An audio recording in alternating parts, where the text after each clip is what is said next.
Welcome to another episode about the KV-1 tank. In this episode, I'll show you 6 methods for achieving a fantastic and super easy weathering effect. Without further ado, let's get started.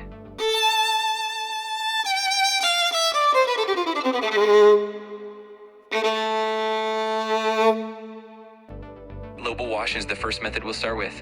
On a piece of cardboard, I'll put a light oil paint that will thin out with oil paint thinner. It's called global because it's applied to the entire model and covers everything. In the end, it's very, very subtle, but it adds a nice touch of color. I thin it down quite a lot so that the paint is really barely visible.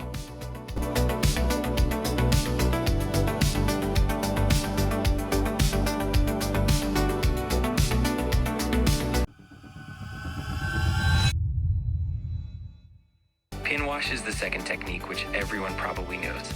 We apply it to all the recesses, especially the darkest ones, because it's the darkest wash and it settles into those deep, shadowy corners where we want that intense darkness. It's also applied to all the seams to highlight them and make them really stand out.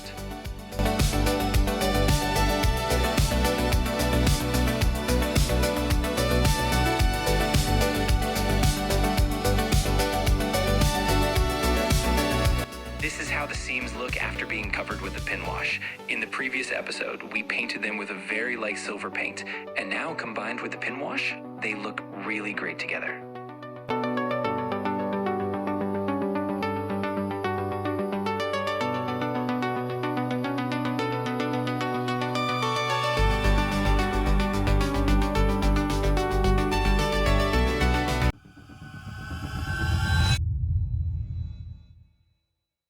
Rust is the third technique, and we'll use this paint you see here.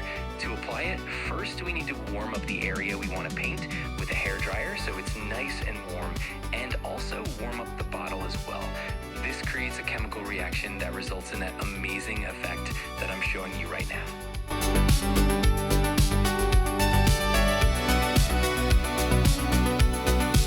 But I'm also using a regular wash from AK to cover that steel cable.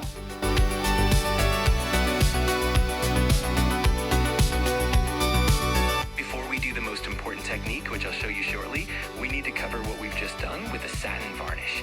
This way, when we proceed to the next technique, the paint underneath won't get damaged and everything will look great. Then in the end, we'll simply finish everything off with a matte varnish. I didn't record the part where I painted matte though.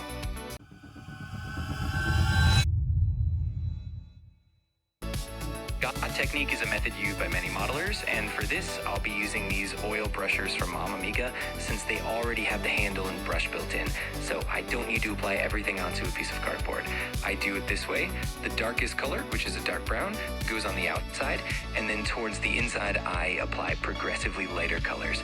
In this case, a dark green, though I know it's not a light color, will blend nicely with the upcoming light sandy color. Later on, I'll take a brush, dip it in the oil paint thinner, and start blending everything together.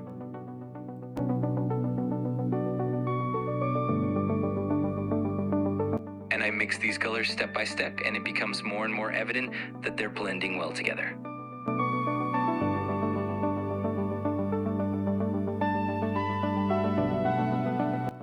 And with this cool brush that has grooves between the bristles, we'll work on the sides of our tower to create that effect of rain and dirt running downward. Similarly, I'll add dots at the top with the lightest colors at the very top and gradually darker ones toward the bottom. And I'll blend everything from top to bottom with the brush. Here I'll also show you a few examples on the lower part of our tank, because we can't forget about that area.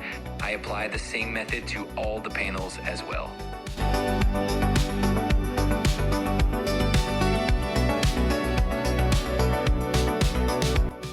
Using this streaking brush, I create grime, that is oil mixed with mud, dirt, and so on, around the turret because that area was the dirtiest.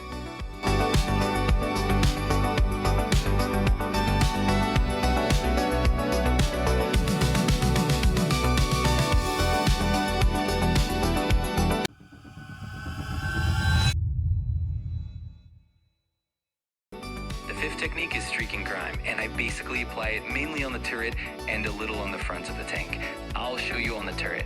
I simply paint paint streaks that run away from the turret, coming from various protruding parts. Then I take a brush dipped in solvent and gradually make those streaks thinner and thinner, making them longer and more realistic.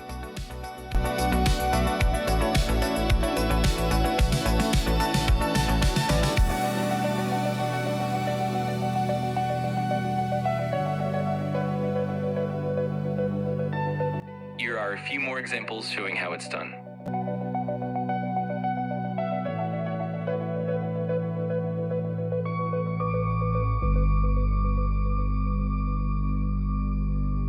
In the meantime, I'll also paint the holes that we created in the second episode. Definitely recommend checking that out using this marker from AK. I'll also do a few other things, like when I painted the wheels, I'll later paint the tracks as well. I'll use the marker on the areas where there are holes, and then I'll just apply a wash afterward. That's basically all there is to dealing with the holes, because there isn't much to do. They're really easy and differ a bit from other kinds of holes. In our case, these are fresh holes caused by enemy tank fire. Shots ricocheted off and left these marks. Sometimes on other models by different modelers, these holes are very rusted, and they can be, but in our case, these holes are fresh.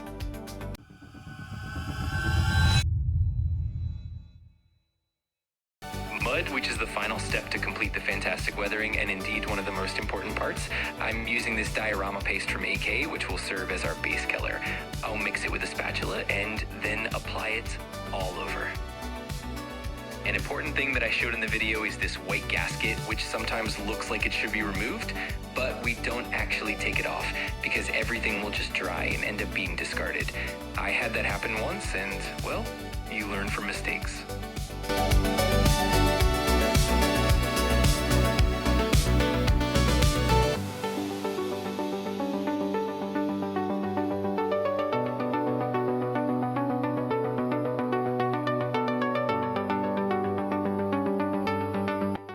The finished applied AK paste looks like. Now here's another product from AK that will blend perfectly with what we've done. It's a wash, essentially a water-based substitute for oil paint. This is the dark earth color, which is the same hue we used in our paste, though in reality they differ quite a bit, and that's actually great because it'll give us a fantastic range of tones. I'll apply little dots, streaks, and various details, and then I'll take plenty of water and blend it all thoroughly.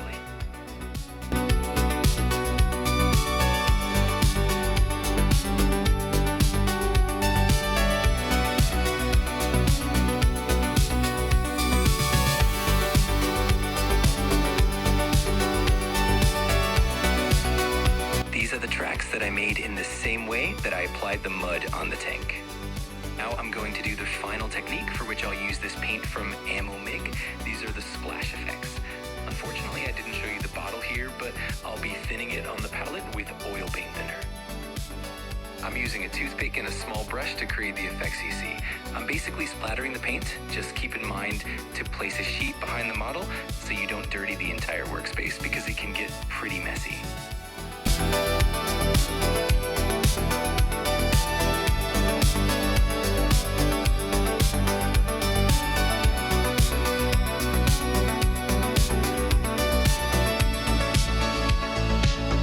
The final things I'll do are what you see on the screen. I'm simply using a steel marker from AK, though graphite would work just as well. I'm using this one because it's what I bought and it makes the job easier, faster, and looks nicer. I apply it in the areas where the tracks get worn and reveal that metallic shine, since there's no mud there because the tank keeps moving. And on the other side, it's the same idea, but the wheels rub against the steel, giving it that shiny effect as well.